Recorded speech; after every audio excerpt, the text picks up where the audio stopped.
I have the worst case of Crohn's disease my doctors have ever seen, and I've been in remission for years now, and I can attest my success has not been due to medication. It began when I was 14, and since then I've had horrible flare-ups and fistulas and outpatient procedures. I almost had a colostomy bag, and, well, I've had great success since then, and I'm going to share everything I've learned in this following video. But first, let's look at some stats. It seems that the majority of my success was due to stress management and getting proper exercise. So studies show that approximately 44% of IBD sufferers experience anxiety or depression, with 20% experiencing both conditions. These mental conditions often correlate with greater disease severity, often putting people in the hospital. They often involve more use of corticosteroids and antibiotics. And if you have Crohn's disease, your doctor's probably informed you that these medications can indeed lower your immune system, which has its own set of problems. So we have kind of a vicious cycle, a catch-22 of exacerbation going on here, where your stress and anxiety can indeed worsen your IBD or Crohn's disease, and of course that creates a reciprocal cycle of more stress, which just adds to your symptomology. Studies show that patients who experience anxiety will more often require surgeries, have reduced adherence to medication, and of course report a lower quality of life, which of course exacerbates their symptomology. So addressing your mental health in regard to bowel disorders is absolutely crucial. A lot of doctors do recommend cognitive behavioral therapy or any of the cognitive-based mindfulness practices and self-awareness and stress management practices to help create a healthy mind-body connection. The problem is that process is so subjective. It's very hard for your doctor to have a specialized form of prescribing that for you. Like, you kind of have to discover your own methodology for yourself. And that's a bit of what we're going to be talking about here. If you have a balanced mind, you stand a far greater chance of not psychosomatizing. Now, this is kind of a fancy word here. What this means is essentially what is going on in your psychology can somatize in your body. And fortunately, the opposite can take place as well. This doesn't necessarily have to be a negative thing. But we'll get into that a little bit more later. Another fun fact, 10% of the United States has eczema. This is the one disease that is most highly correlated with stress in the industrialized nations. In the vast majority of cases, eczema and IBD and bowel disorders are either mitigated or completely disappear when stress is well managed. Also, it's been reported that the Hadza tribe and other hunter-gatherer based cultures don't even have words for bowel disorders. It just doesn't come up for them. They might have words for gastrointestinal stress that comes from eating raw meat, but that's so rare. Their microbiomes are so well developed and diverse that they just don't seem to have these problems. And they certainly don't have stress either, which means that they don't get caught in these reciprocal loops that folks like Robert Sapolsky have been examining. He talks actively about how glucocorticoids and the stress chemicals in your body can become overproduced. And we know this is the case. And yet we don't seem to be providing a lot of solutions for that. Studies also show that non-Western and industrializing countries also have far lower disease and ulcerative colitis. Basically, our heavily industrialized lifestyles create a lot of demands that are just very unnatural for our species to have to deal with. And from the psychology perspective, I try not to blame society as much as I can for my problems and take as much control and ownership over my situation as possible.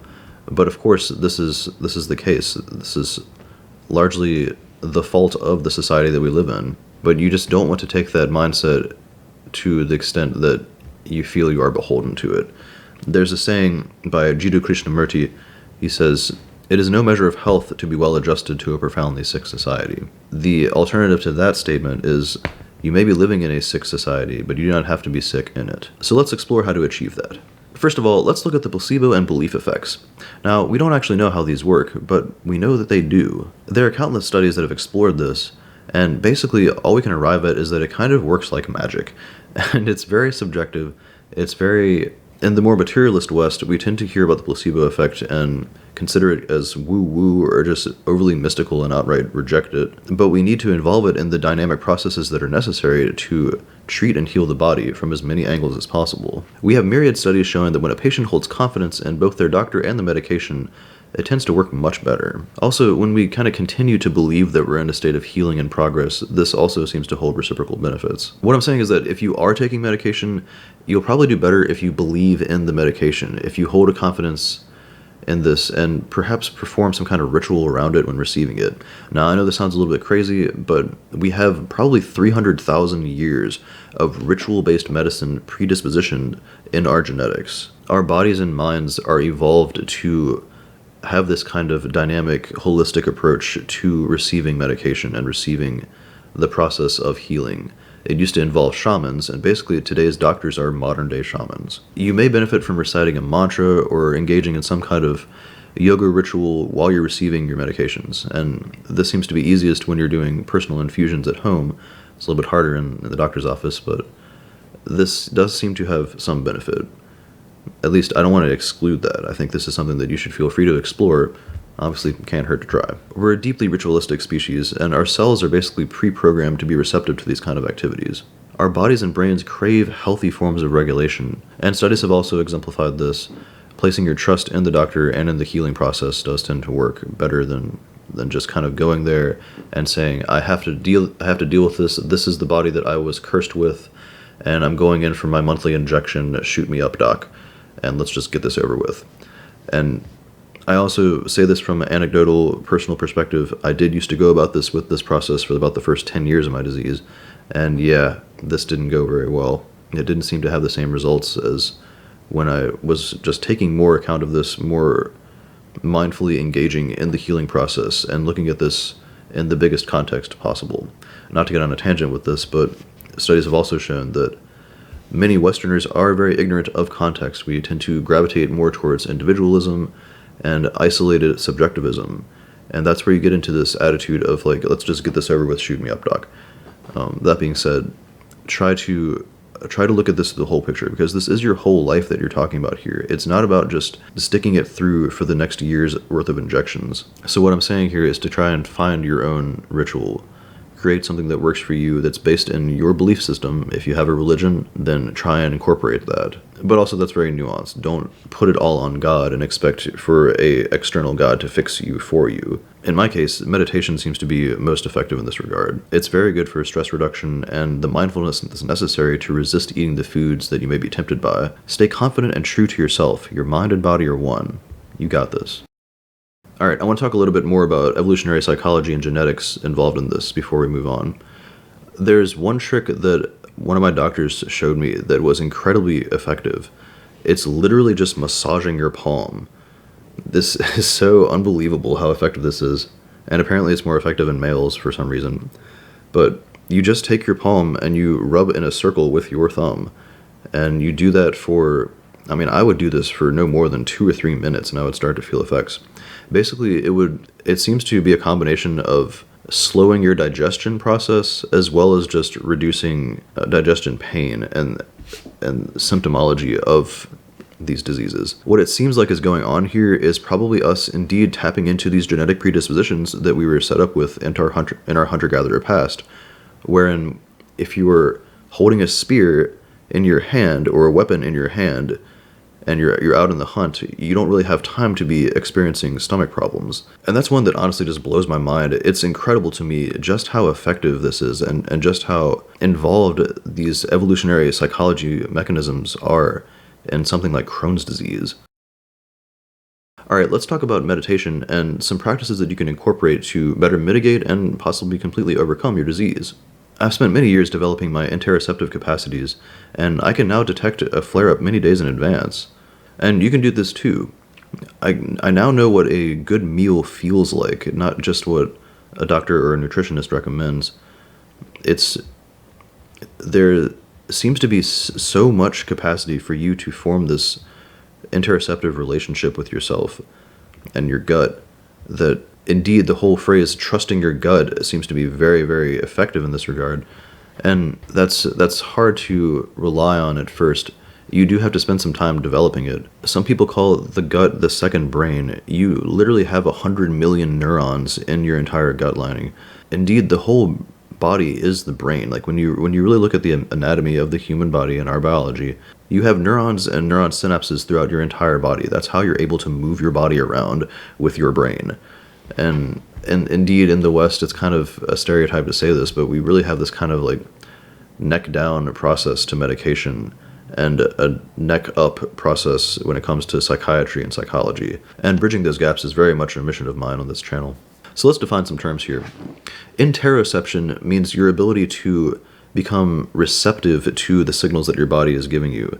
It's kind of a form of communication with your body and with your organs and with your stress. This is extremely important in psychology and healing. Introspection is a little bit different. This is your brain's ability to inspect yourself and your brain's ability to employ metacognition and gain this kind of bird's eye view to watch your thoughts and watch your thoughts arising and think about thinking. And this is very well explicated in cognitive behavioral therapy, in Vipassana meditation, and the mindfulness meditations of the East. It gives you those skills to kind of see stress before it arises and manage it. And it also gives you the kind of self-awareness and confidence to be able to eliminate sources of stress in your external environment. Obviously, you can't just fight the world with your brain. If you live in a sick society, as it were, then you need to try and take some kind of actions to mitigate that to the best of your ability, and also hold confidence in your ability to continue doing so. In the West, we're very rarely exposed to any form of mental or bodily introspection or interoception at all. This is now obvious that this is a major contributor to the widespread pandemic of bowel diseases and disorders. Learning to listen to the signals that your body is sending you is absolutely crucial, and I guarantee that if you do this, you will see results. Your meditation will show you parts of your body and mind that you didn't know that you had access to. That's kind of the process. Again, the mind and body are one. You are a collective unit of 35 trillion cells trying to work in cohesion. Do everything in your power to unite that process. And don't just brush off something because it sounds superstitious, is my message here. And I'm a non-theist. I do not practice any religion or any kind of theology whatsoever, but I recognize the need to have ritual in my life. There are big differences between ritual and religion. All right, let's move on to another topic that is also very much in your control. Exercise. And not just any exercise, but meaningful exercise. It doesn't seem to just be about working out and getting that zone 2 cardio for 4 hours a week. For Crohn's disease sufferers, it really seems to be about consistent movement and activity in your life. As we talked about before, if your body is in motion, your brain will kind of realize that there's no time to be sick. And perhaps that's not the best way to look at it, because that also sounds like a mental model of avoidance. I guess what I'm saying is it really does boil down to an active lifestyle. Like, a body in motion tends to stay in motion and tends to stay healthy. What is it? Use it or lose it? This applies to not only the brain and its memory capacities, but also your body. If you don't move and you stay secluded inside all day, or try to engage in escapism and gaming or binge watching or whatever mode of escapism you're engaging in, you will probably wither away in one way or another. So in 4E Cognitive Science, we talk about how our ability to cognate and think is literally tied into the body through embodied cognition, and also it is embedded in reality.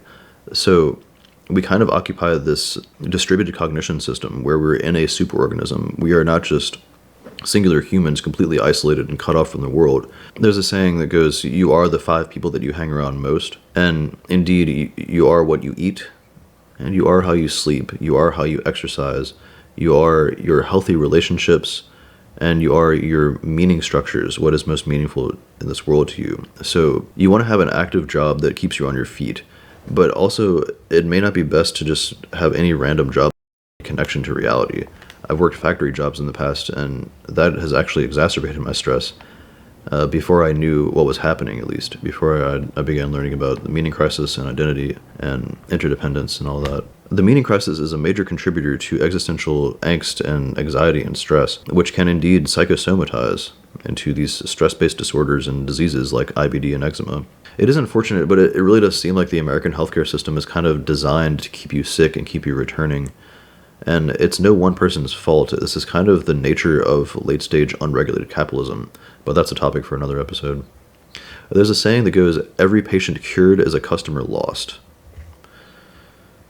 I mean, I've been through 4 medications myself, and they've all tapered off. I started with Remicade and methotrexate, and then I started taking Humira, and I had a horrible reaction to Humira, and I couldn't take that. And then I started taking Skyrizi. All of my past medications eventually tapered off to the point that they were no longer effective. And I can say with confidence now that Crohn's disease is a personal journey.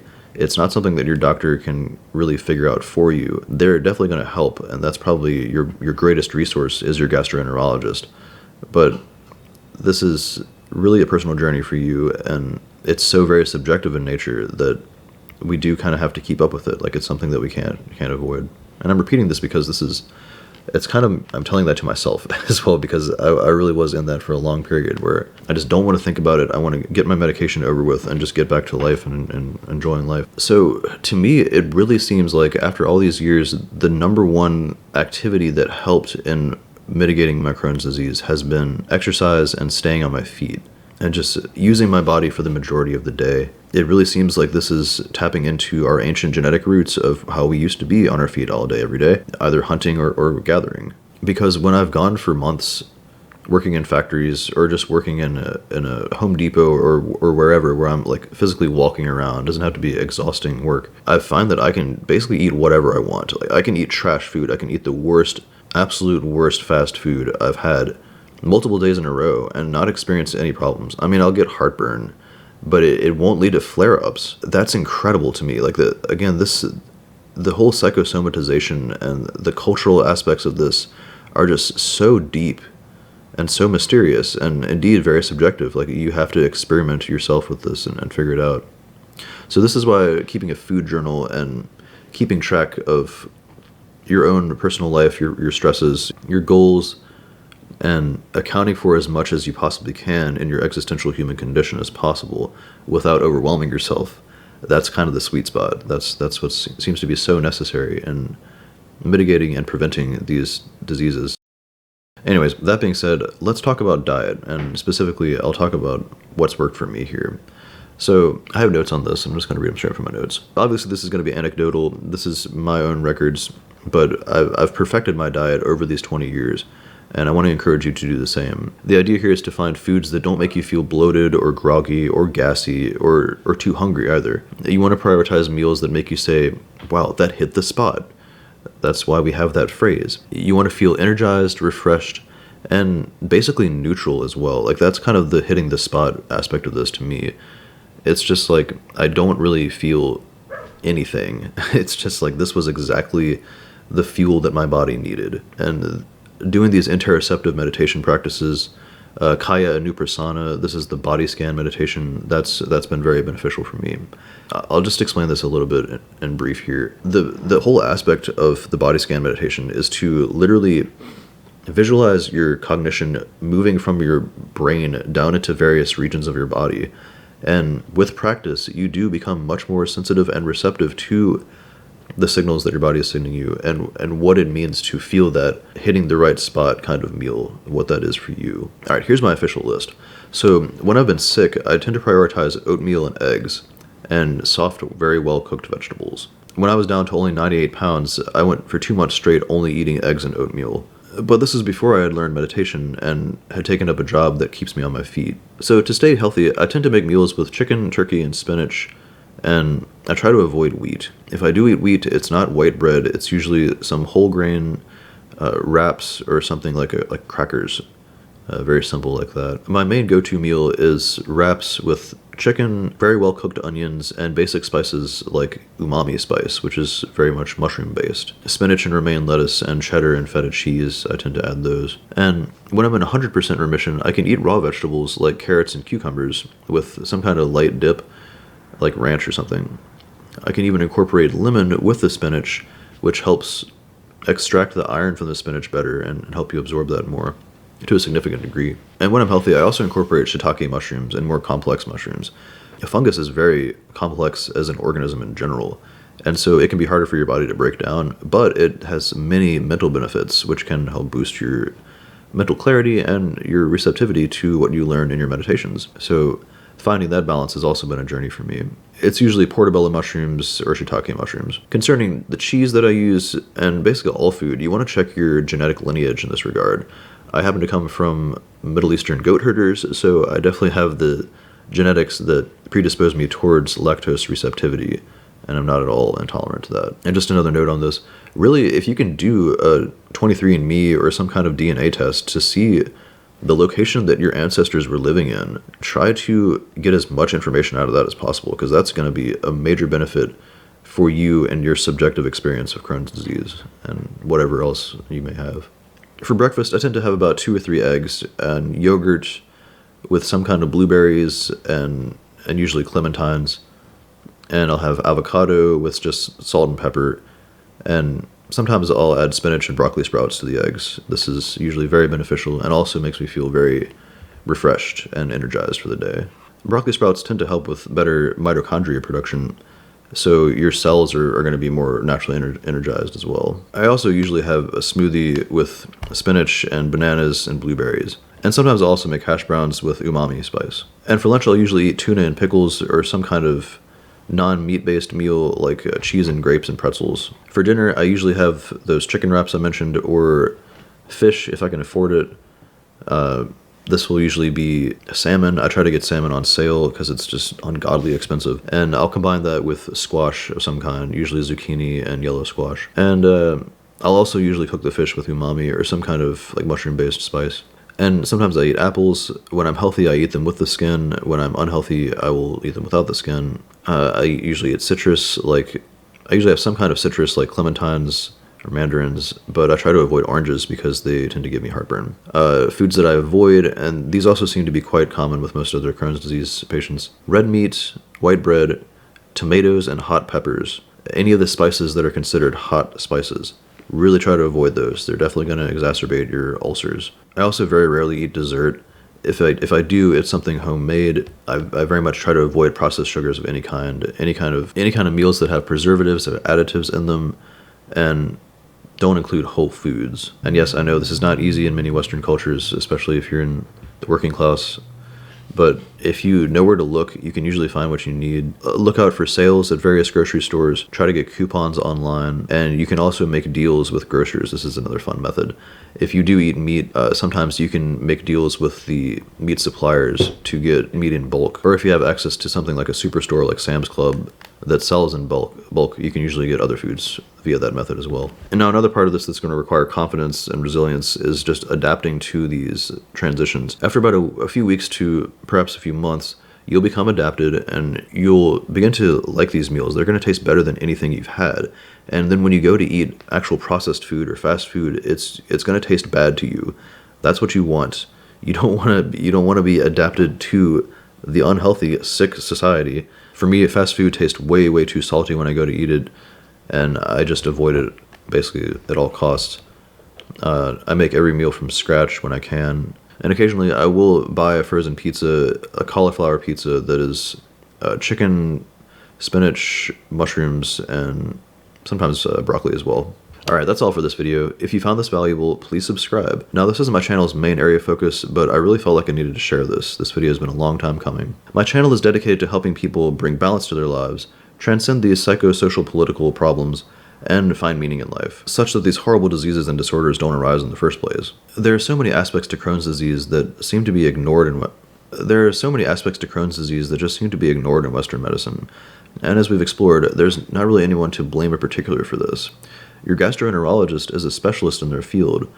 Their job is to approach your disease from a wholly mechanistic and deterministic nature. And that being said, their expertise is extremely valuable, so don't just brush them off. They need to be a major cornerstone in your Crohn's management and any disease management. The same holds true for psychology and your therapist and any doctors, anyone that you can gain benefit from.